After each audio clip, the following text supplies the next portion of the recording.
Welcome back to another tutorial. In this week I will share with you how to crochet an hexagon bag. So for this hexagon bag I'm using this acrylic yarn. As you can see, it's a very thicker rope and it's acrylic.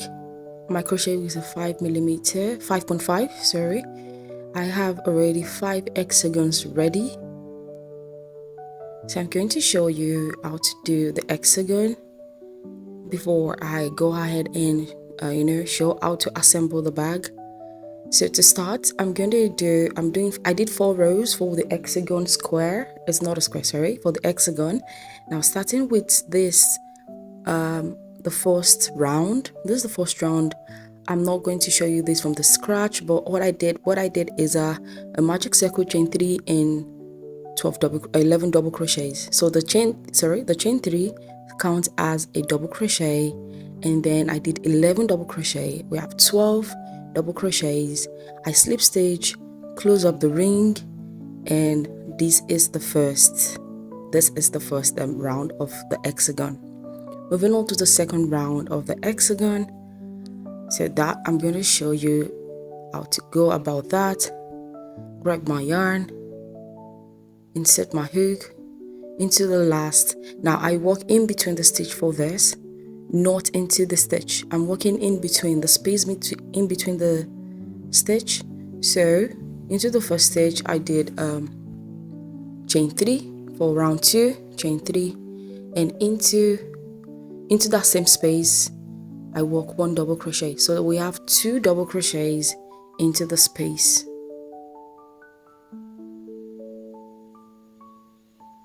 Now moving on into the next space, not into the stitch. I'm walking in between the stitch, not right on top of the stitch.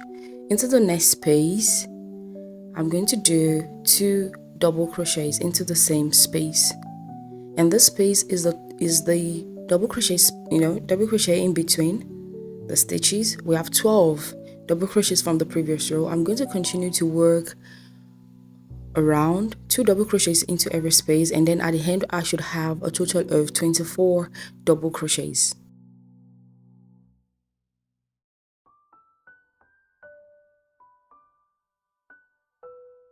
And now I have 24 double crochets.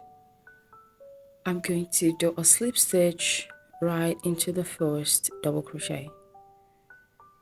To end this round I end it with a slip stitch, chain 1 and fasten off. Moving on to round 3.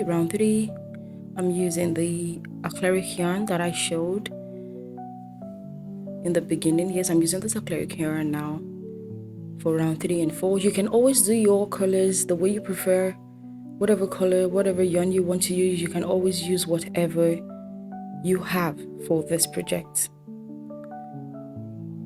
So I'm just going with the flow of the colors, so the colors are matching. So now in between the stitch, as you can see, I'm working in between the stitch, not right on top of the stitch, and that is the space between the chain 2 from the previous row. I'm doing a chain 3, and into that same space I'm going to be working, into that same space where I chain 3, I'm going to be working 2 double crochets, having a total of 3 double crochets in that space. That's 3 double there. Moving on to the next space. This is the next space between the 2 double crochets. You have a space, 3 double crochets. So I'm going to repeat 3 double crochets into every space between the chain 2. Between the chain 2 from the previous row, I'm going to be doing 3 double crochets, and I'm going to meet you at the end of this round.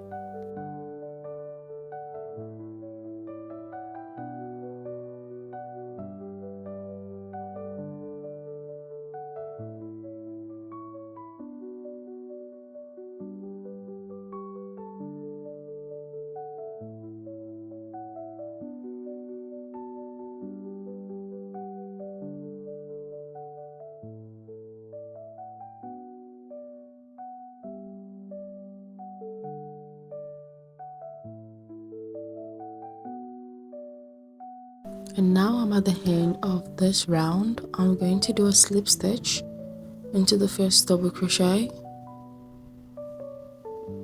I slip stitch, and moving on to round 4. So round 4, I'm not going to fasten off. I'm going to continue with this yarn.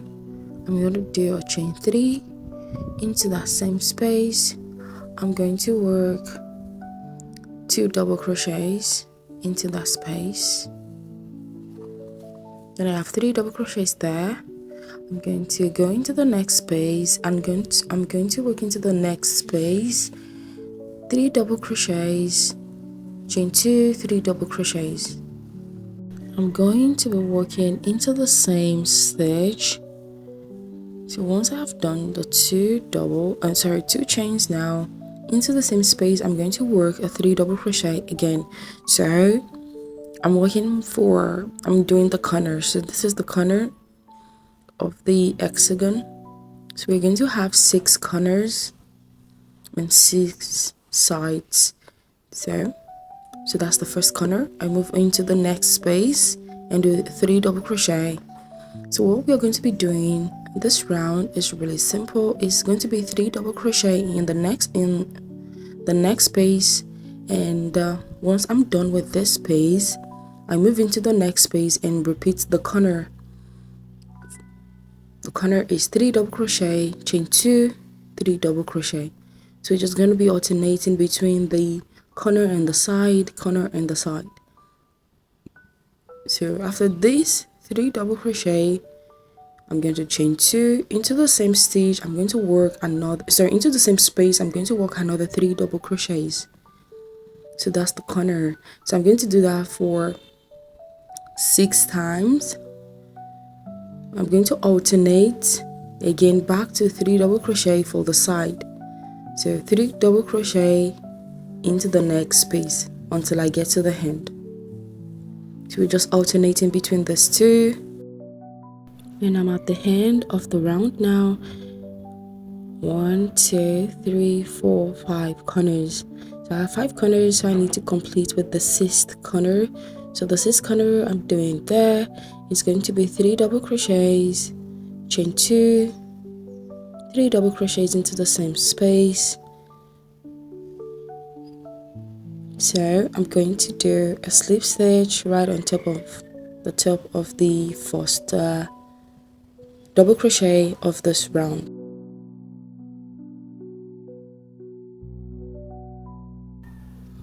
I'm going to do the slip stitch. I'm going to chain 1 and fasten off. I have done 4 rounds of the hexagon. So I'm going to move on to assembling the bag. So I'm going to show you how the bag should be placed.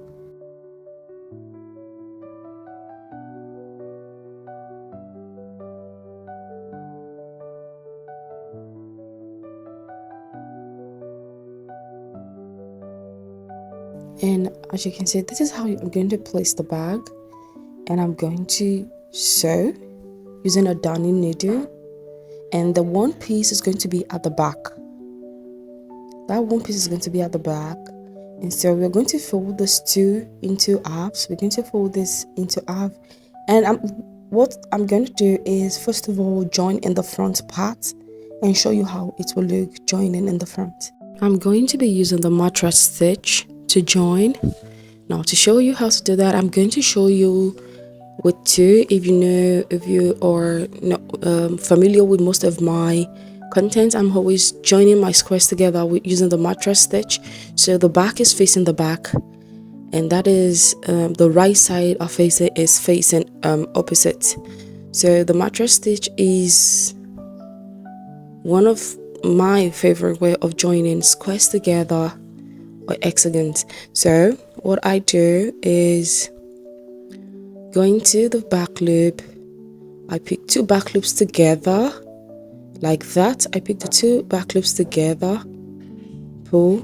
I go to the other hexagon, I pick 2 back loops together. That's the first back loop. I pick up the second one and I pull the yarn through the middle, and I pull the yarn through, and I go into the next to the other side of the square of the hexagon and do the same thing as well. take the back loop only, but going in the middle of the two back loops,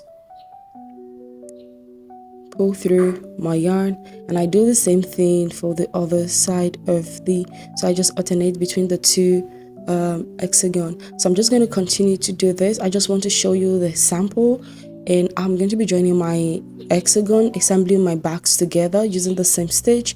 This is really straightforward and simple. So you because I'm not going to show you this anymore. Once I'm done, I'm just going to continue and just join the squares together.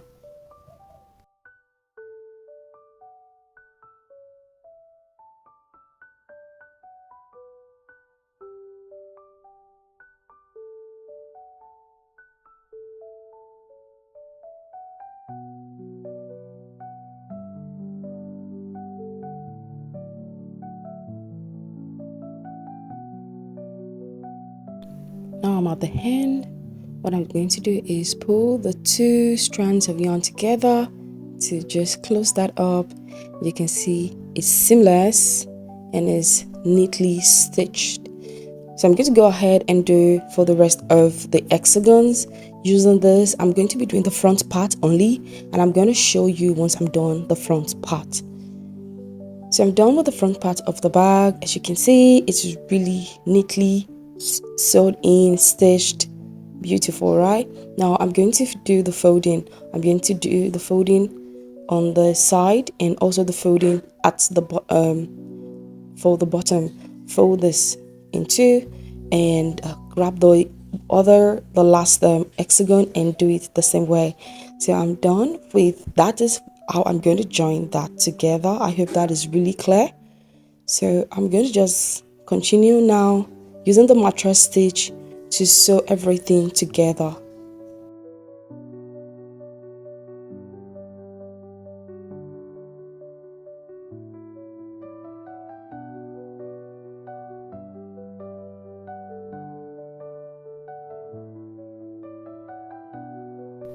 So I've completed the sewing for the bag, and this is how the bag looks. It's so cute and beautiful.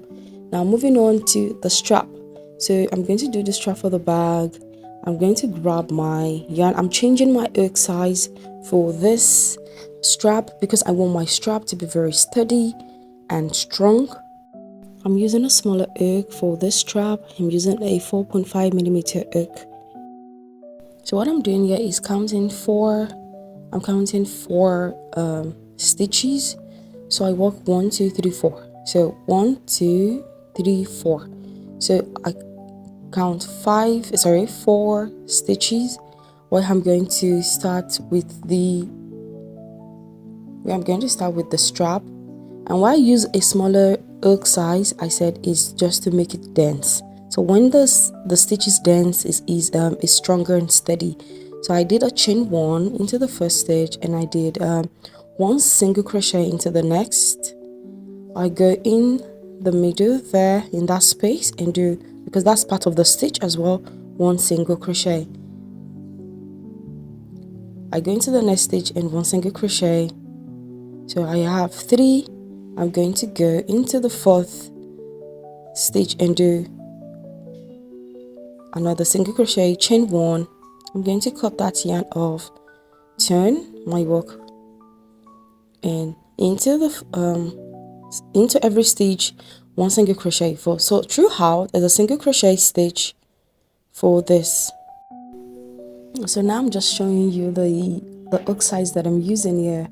As I said that earlier, is a 4.5mm to have a dense and strong strap. So it's going to be a single crochet stitch throughout. I'm going to build up the single crochet until I get to the other side. So chain 1, turn, 1 single crochet into every stitch. So you should have 4 single crochet in for every row. Then you chain 1, turn, and another 4 single crochet in, and then we're just going to keep repeating that until we have a long strap.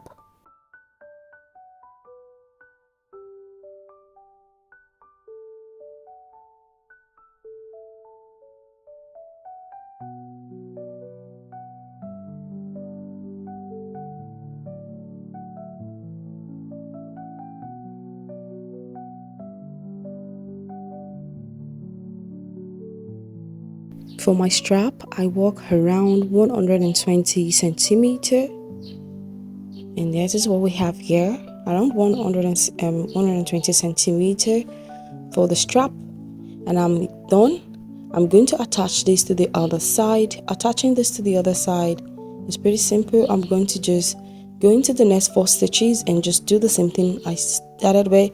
And this is the first single crochet. I go into the single crochet using the single crochet stitch to attach the strap to the bag. And that's what I'm doing for this. And this is the last round or row, just attaching with a single crochet.